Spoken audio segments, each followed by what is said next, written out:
exploring the Mossad role in the 9/11 affair.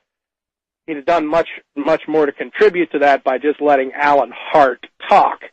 Well, from what I could get out of what Alan Hart was saying or believed about the matter, at least as he expressed it at that time, was that he believed that perhaps the 9/11 conspiracy to attack New York City and the Pentagon or wherever they were going to attack was a legitimate, quote-unquote, a real Muslim plot in the first place, but that Israeli intelligence caught wind of the plot and then manipulated it. Well, that is essentially what I have always believed.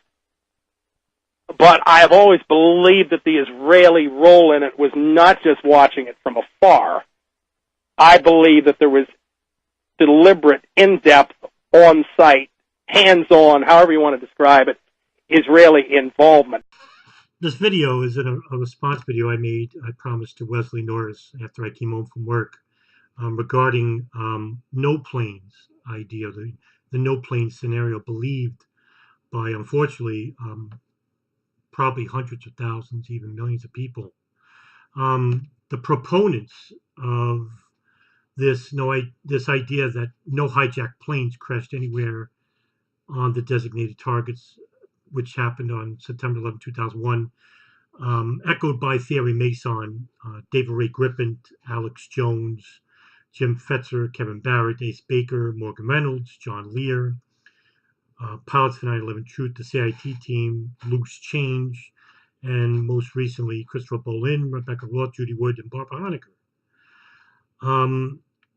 And unfortunately, these people have a large audience, a large base behind them, and they hide their movement inside the overall general movement, which is the 9/11 Truth movement. And the problem with the 9/11 Truth movement is that they have many competing factions within this movement that have dissected from one another. And this is the reason why the Truth movement itself has remained stagnant. They haven't done any movement at all. In fact, you can argue that they've gone backwards. And because of people I've named previously, is a big reason why. I mean, there's other competing factions which I won't get into, but let's concentrate on the idea that no planes were hijacked by Arab hijackers. They make it out to seem that hijacking planes is something of an anomaly or something that couldn't possibly happen, especially on that day. When you had over 26 incidents just in the period of the 1980s alone, 23 in the 1990s. And I'll just name a couple. TWA Flight 847, which was hijacked by the Lebanese Shia Amal on June 14, 1985. Egypt Air Flight 648, which was hijacked by three members of the Abu Nidal organization, who was considered the godfather of modern day terrorism on November 23rd, 1985.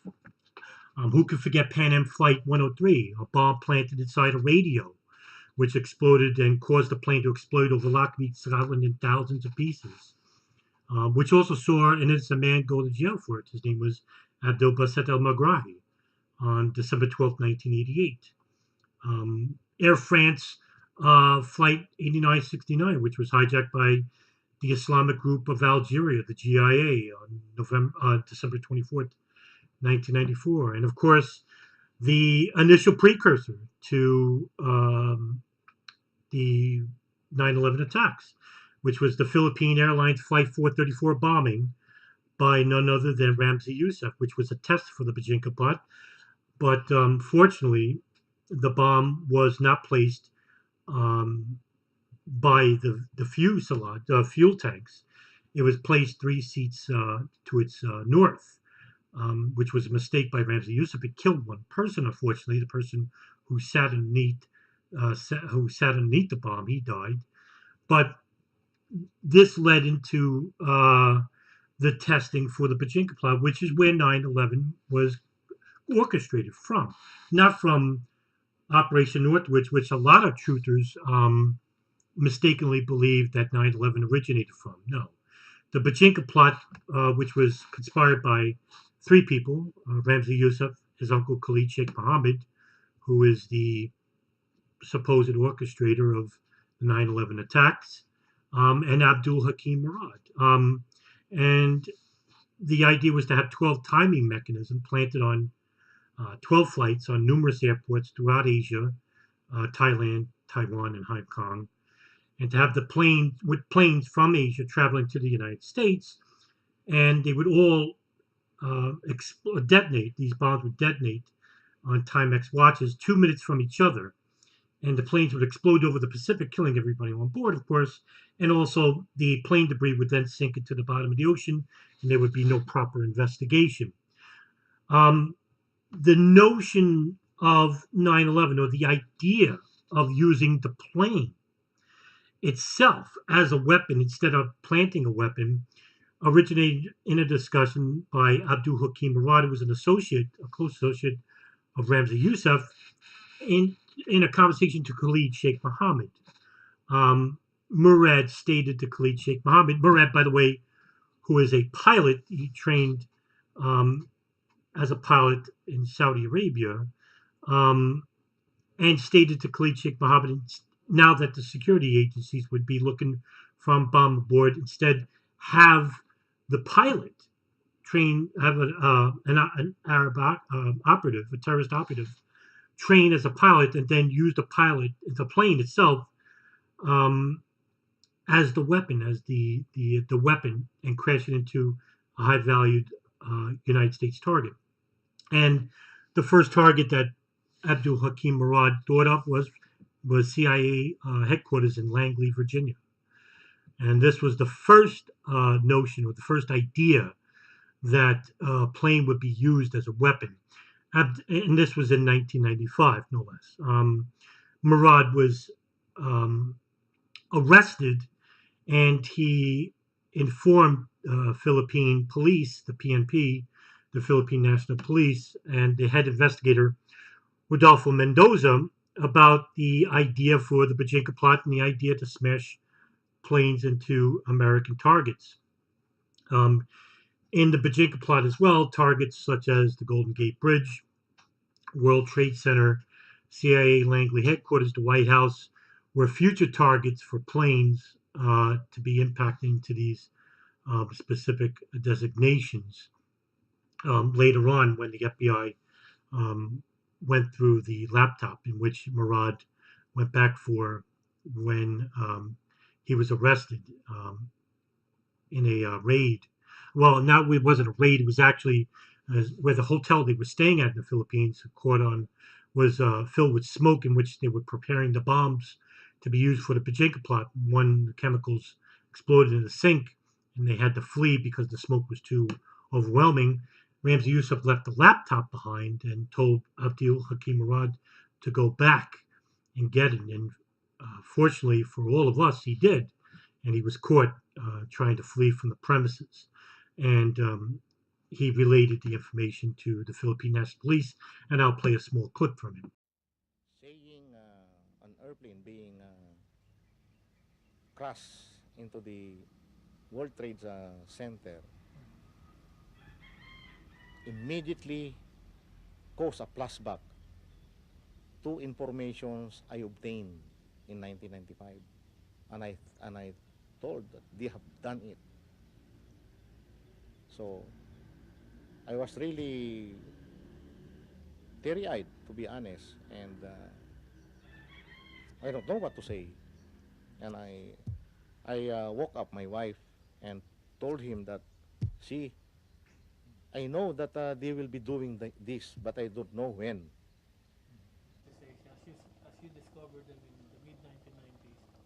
And I have to visualize, analyze deeply the debriefing informations provided by Murad. But when we discuss his pilot training and other training of some Arab nationals in the U.S., I have reasons to believe that that plan during that time is already in effect and is existing. They are in the stage of preparation.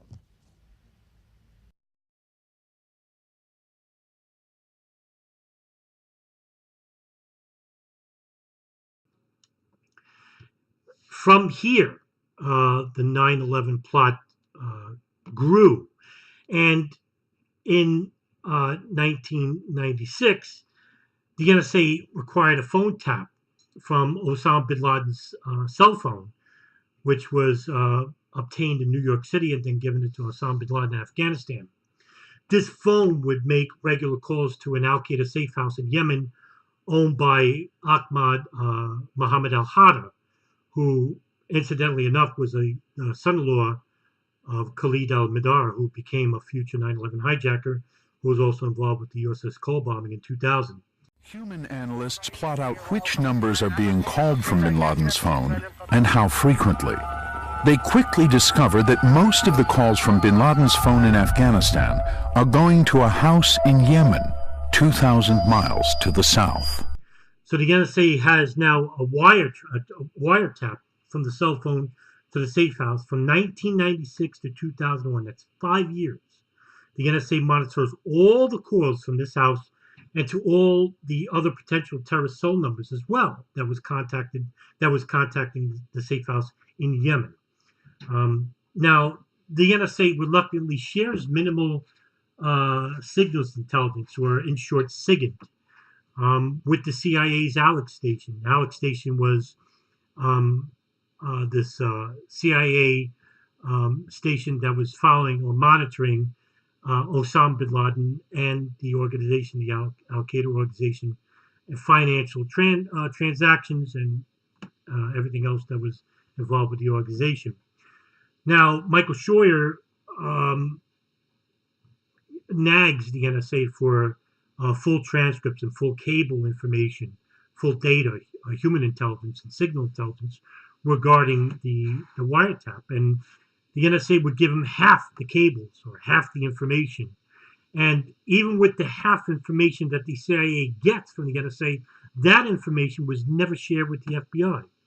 And you had 2 FBI field agents that were working with Alex Station. 2 of them were Mark Rossini and Doug Miller, and they were left clueless because they never got the information. In 2000, they happened to peer into a cable that showed that Khalid al-Mihdhar and Nawaf al-Hamzi got U.S. visas, full visas to travel to the United States and abroad. And when they tried to share this information, they were blocked from doing so. Mark Rossini was threatened with arrest if he shared this information with the FBI. And Doug Miller, who tried to draft a cable to inform the FBI about the visa and the information, his passport, which was photographed by the CIA during the Malaysia summit meeting in his hotel. Doug Miller's cable was blocked. In fact, it was intercepted by CIC station chief Tom Wilshire, and they were blocked from sharing this information. So to recap, an FBI agent learns a phone number from a terrorist. That number is immediately monitored by the CIA and the NSA. They learn about 2 terrorists traveling, and then in January 2000, to a terror meeting in Malaysia. I, as an FBI agent assigned to the CIA, and my colleague, Special Agent Doug Miller, read the cable. Doug decided to tell the FBI about the contents of that cable, that 2 terrorists had been followed and they had visas to come to the U.S. More importantly, that was learned when they transited through Dubai, their passports were photocopied, and it was discovered they had visas. And that's the moment when 9/11 could have been interrupted. And I know that's kind of heavy to say, but if the FBI had been passed Doug's memo officially, which basically was it's called a CIR, a Central Intelligence Report, and that report is a very generic report, just saying, hey, FBI, 2 bad guys were followed, and they had visas to the U.S. You should know about this, and you and immigration and everybody else should put a watch on them so they don't come to America. Or if they did come to America, the FBI would be on them like, I hate to use that childish expression, like white on rice, but would be all over them and would be following them. And the FBI didn't get a chance to do that. What I'm trying to tell you is that this information was not shared with either of the competing agencies, the NSA, the CIA, and the FBI. But author James Bamford has investigated and come up with a chilling tale of terrorists living in San Diego, communicating with bin Laden's operations center in Yemen, moving freely about, and all the while, NSA is listening in. But the NSA never alerted any other agency that the terrorists were in the United States and moving across. Now, this leads into a lot of confusion, and also it leaves the door wide open for these conspiracy theories propagated by the people I just mentioned earlier in the video. And I can understand that there could be suspicion, but to suggest that no planes were crashed anywhere on 9/11 is just ridiculous, especially when you have hundreds of thousands of people in New York City, including myself. I was on my rooftop in Brooklyn, New York, and saw United Airlines Flight 175 crash into the South Tower. So did hundreds of thousands of people. You had over 130 people who saw a Boeing airliner crash right into the Pentagon. You had numerous, dozens and dozens of residents in Somerset County in Pennsylvania that saw United Airlines Flight 93 crash nosedive right into the ground. If the idea or the operation of 9/11 was to have planes used and crashed into targets, why not simply allow the planes to crash into their designated targets? If not, it makes no sense. Why not just have the hijacked planes crash into their designated target? To believe otherwise makes no sense. You have two points here. One, you still have to kill the passengers on board. Where did they bring the passengers? If there was no hijacked planes, people got on the plane, obviously. They bought their ticket, they got on the plane. Who intercepted these planes? Where did they bring the passengers, and where did they kill them? And where are the bodies? So now you have numerous questions, right? Numerous claimants that if you're an honest researcher, you have to answer each one. Now, if you're going to just repeat the scenarios brought on by these 9/11 celebs that I just mentioned, then you're not doing proper research. You're just echoing the same sentiments as they purported, right? Two, where did the planes land? Where did the hijacked planes land? Where were they switched in the air? Where did the planes, drones outfitted to be hijacked planes come from? Who worked on these operations? Who worked on those planes? If not, and it was missiles, name one eyewitness who saw a missile fired from who knows where over the Atlantic Ocean. What happened to the hijacked planes? Who dismantled them? It's all a bunch of work that doesn't need to happen. It's just more work than what they're given. The easier scenario is to have the planes hijacked, allow them to be hijacked, allow the hijacks to hijack those planes, and then have NORAD, or Northeast American Air Defense Systems, the Pentagon, just ignore the commands of, say, Dick Cheney, or some intelligence agency, or some foreign agency institution that knew of the attacks that were coming, and just ignore the warnings or disregard the warnings altogether, and just have the hijacked planes, crash into their targets. And then feign ignorance in the two congressional inquiries anyway. I mean, even years later, Thomas Drake came right out and told the Joint House Inquiry and the 9/11 Commission that the NSA knew of this information, knew about the Al-Qaeda hub in Yemen. I'll also tell you 9/11 could have been prevented. One of the things that's not well publicly known is that part of my whistleblowing involved being called as a material witness in the short months after 9/11 for 2 9/11 congressional investigations in which I gave highly classified information, operational intelligence, information that NSA had never shared, or information it did not know it had that was never shared. That if it had been shared and properly acted upon, probably would have stopped 9/11 alone, separate from any other intelligence agency or department. For 5 years, you don't think that they were talking about the 9/11 attacks and what they were talking about?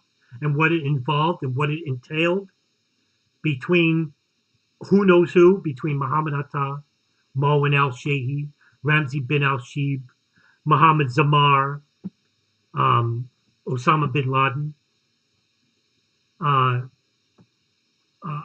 Hanbali himself, and you pick any number of these terrorist operatives that were talking on these phones for 5 years, and you can make the argument that the NSA knew about the attacks, didn't inform the FBI, but somehow the CIA knew about the attacks because they were doing their own human intelligence on Khalid al-Mihdhar and Nawaf al-Hamsi. They got half the information from the NSA. I'm not saying that they participated in the attacks because they didn't. Did they know about the attacks? Certainly did.